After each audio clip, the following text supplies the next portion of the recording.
Halo,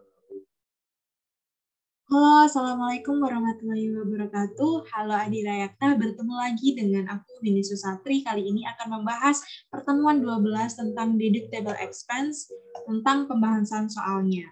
Jadi, di sini inti dari deductible expense itu kan kita mengidentifikasi mana yang termasuk ke biaya 3M, yaitu biaya untuk menagih, mendapatkan, dan memelihara penghasilan yang bisa dibebankan secara fiskal. Karena bisa aja ada perbedaan yang dibebankan secara komersil sama yang dibebankan secara fiskal. Gitu. Contohnya kayak biaya 3M yang merupakan dari penghasilan final untuk mendapatkan penghasilan final. Nah, itu nggak bisa dikurangkan atau dibiayakan secara fiskal. Ataupun yang satunya itu yang BOP. Itu yang udah pasti. Nanti ada ketentuan-ketentuan lain. Nah, atas perbedaan tersebut nanti menyebabkan koreksi fiskal. Kalau dia biayanya itu ternyata semakin besar di fiskal, maka ada koreksi fiskal negatif karena penghasilan kita nanti makin kecil. Kalau ternyata perbedaan tersebut itu menyebabkan si biaya yang dibebankan di fiskalnya itu makin dikit, maka dia koreksi fiskalnya adalah positif perbedaannya, selisihnya. Karena menyebabkan pendapatan atau PKP-nya semakin besar. Gitu. Oke, kita langsung aja ke pembahasan soalnya ya. Jadi nomor 1 ini, perusahaan membayar pajak kendaraan bermotor atas truk. Nah, berarti kan ingat, kalau misalnya dia itu kayak PKB, PBB, terus BPHTB, kayak gitu tuh bisa dibiayakan baik secara komersil maupun secara fiskal. Yang nggak bisa dibiayakan itu yang apa? Pengecualinya, yaitu PPH.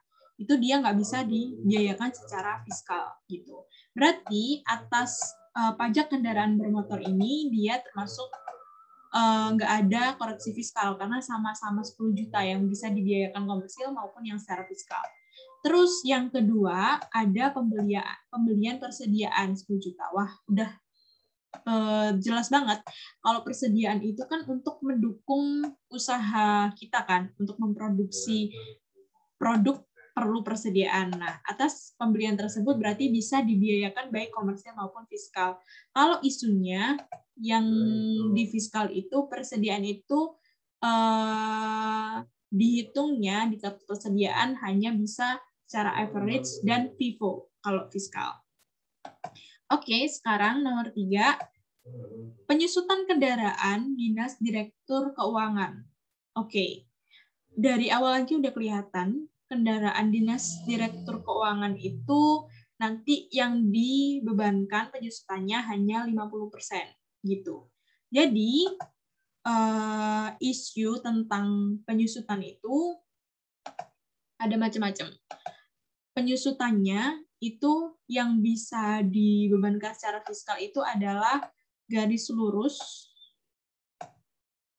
dan menurun ganda, saldo menurun. Gitu. Atau ada lagi namanya unit produksi itu khusus untuk migas. Nah, kita kan belum sampai situ kan. Maka garis lurus sama saldo menurun ganda ini harus kita pahami gitu. Nah, terus isu lagi untuk kendaraan dinas direktur, pokoknya kalau misalnya ada kendaraan dinas atau telepon yang diberikan ke karyawan atau direktur, itu yang bisa dibiayakan hanya 50%.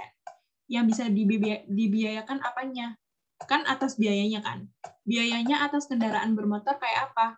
Kayak BBM-nya, beli bensinnya, terus habis itu perawatannya, dan penyusutannya gitu. Begitupun dengan telepon. Kalau telepon berarti kayak biaya pulsanya, biaya perawatannya, itu dan biaya pemeliharaannya misalnya. Nah, itu yang bisa dibiayakan hanya 50%. Kenapa? Karena takutnya atau pastinya akan bercampurkan dengan keperluan pribadi si karyawan tersebut. Maka yang bisa dibebankan hanya 50%, seperti itu. Nah, terus kita lanjut lagi baca soalnya.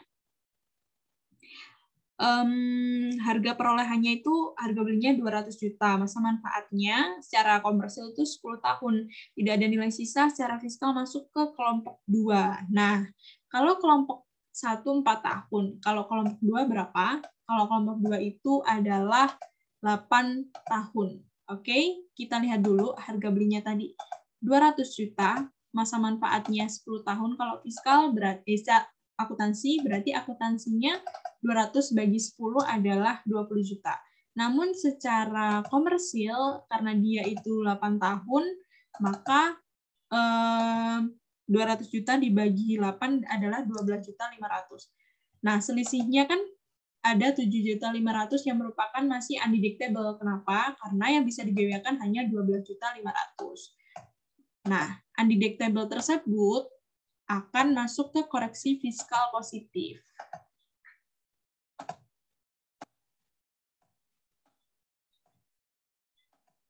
Oke, gini. Nah, terus yang nomor 4. Yang nomor 4, gaji 60 juta. Pajak yang ditanggung perusahaan itu adalah 10 juta dan beras 20 juta. Udah kelihatan ya, jadi di sini kalau pajak PPh tadi nggak bisa dibiayakan secara fiskal. Maka atas PPh, kalau di badan PPh 23 ini nggak bisa. Terus kalau Natura, karena dia BOP, maka dia juga nggak bisa dibiayakan, undeductible. Maka di sini ada undeductible berapa? 30 juta. 20 ditambah 10. Yang bisa dibiayakan hanya 60 juta.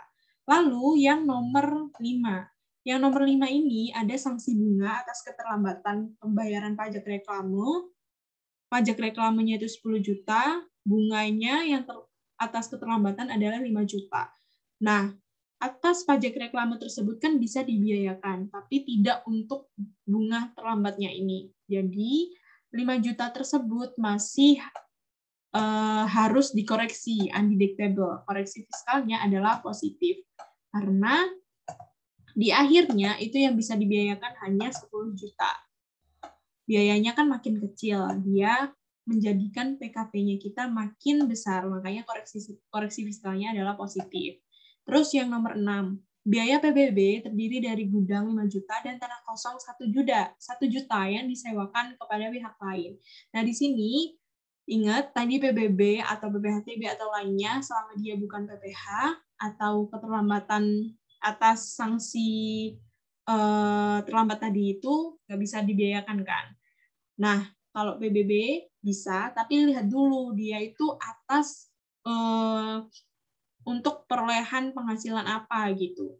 Nah, di sini yang disewakan itu kalau menurutku hanya tanah kosongnya, berarti yang final itu yang 1 juta doang. Sedangkan 5 juta ini bisa dibiayakan gitu. Maka yang dikoreksi 1 juta ini doang secara koreksi fiskal positif. Tapi ada juga yang menganggap bahwa di sini kan cuma hanya permainan kata-kata ya.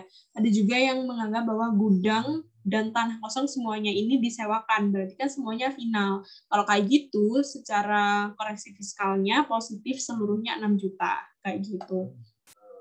Tapi kalau aku tadi yang dikoreksi hanya yang 1 juta yang final. Berarti di sini yang bisa dibiayakan hanya 5 juta atas gudang. Nah, terus habis itu yang nomor 7.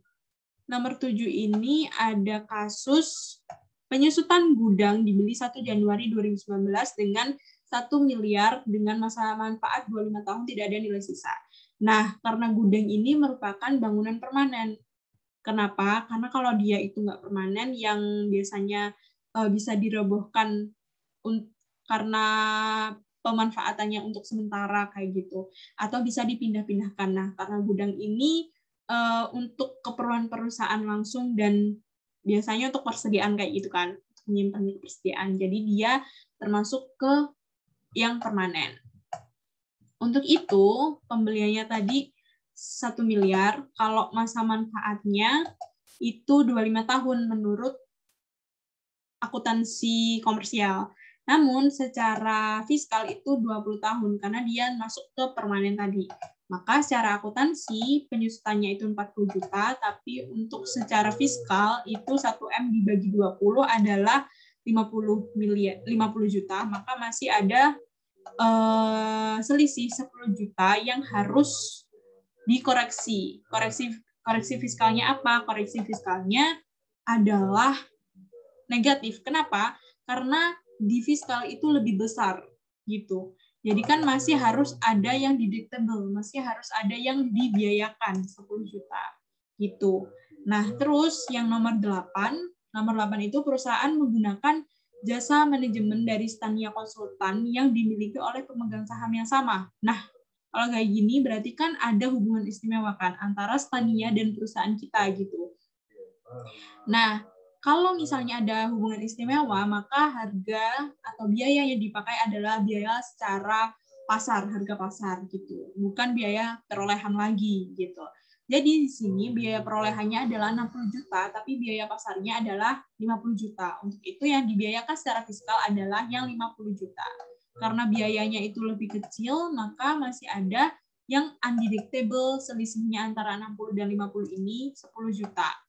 Gitu. Karena yang dibiayakannya itu lebih kecil, maka ada koreksi fiskal 10 juta. Yang menyebabkan PKP-nya nanti bisa makin besar, karena biayanya makin kecil yang dibiayakan. Terus yang nomor 9, biaya utilitas yang terdiri dari biaya air 20%, listrik 50%, dan telepon 30%. Nah, dalam telepon tersebut termasuk tagihan pulsa untuk direksi dan pegawai pemasaran sebesar 4 juta dan 2 juta. Wah, untuk itu kalau kita lihat di sini yang menjadi isu cuma telepon ya, karena telepon ini termasuk ke direksi dan pemasaran tadi. Berarti yang bisa dibiayakan hanya 50%-nya, sedangkan untuk biaya air dan listrik ini seluruhnya, karena nggak ada isu-isu tertentu. Maka dari itu, di sini yang bisa dibiayakan tadi kan untuk telepon itu 30%, dari seluruhnya adalah 6 juta. Maka yang bisa dibiayakan tadi 50%, masih ada selisih 3 juta yang undeductible, yang seharusnya nggak bisa dibiayakan. Berarti dia ke koreksi fiskal positif. Terus yang terakhir, ada rugi selisih kurs berasal dari pinjaman mata uang asing untuk pembelian tanah yang disewakan. Nah, berarti kan di sini tanah yang disewakan itu termasuk final kan? Untuk itu seluruhnya undeductible, berarti dikoreksi fiskal secara positif. Oke, kalau dari sini kita bisa lihat kan, kalau misalnya dia itu undeductible, berarti dia pasti ada koreksi fiskal positif. Tapi kalau misalnya yang deductible, belum tentu apakah dia ada koreksi fiskal atau enggak. Karena kita lihat dulu apakah di komersial sama fiskal itu ada perbedaan gitu. Cara pembiayaannya atau cara pendedictable-nya. Bahasanya itu pokoknya apakah ada perbedaan yang dibiayakan antara komersial dan fiskal gitu. Oke, cukup sekian. Wassalamualaikum warahmatullahi wabarakatuh.